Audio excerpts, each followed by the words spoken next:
Hey guys, I am Kyle, and in today's video I'm going to show you how to make Joe Biden in Infinite Craft fastest method. So let's get started. So the first one is earth plus water to create plant, and then add another plant to create tree. And then once you have tree, the next thing is to add another tree to create forest. Once you have forest, the next thing is you want to add another tree to create wood. And then once you have wood, you want to go for earth right here, and then wind to create dust.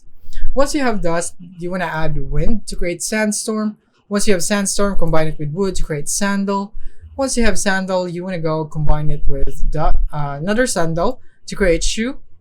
And then you want to go for fire.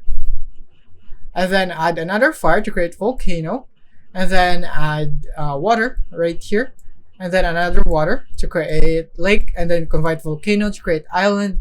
And then you want to add volcano into island to create Hawaii. And then the next thing is to add it with wind to create hula. So once you have hula, the next thing is you want to add it with lake to create luau. And then once you have luau, the next thing is basically just add water to it to create tiki. And now that you have tiki, the next thing is you want to add island right here, another island to create continent, and then add lake to create America. So now once you have America, you want to add Hawaii to create Obama, combine it with Tiki to create Barack Obama, and then combine it with Shoe to create Joe Biden.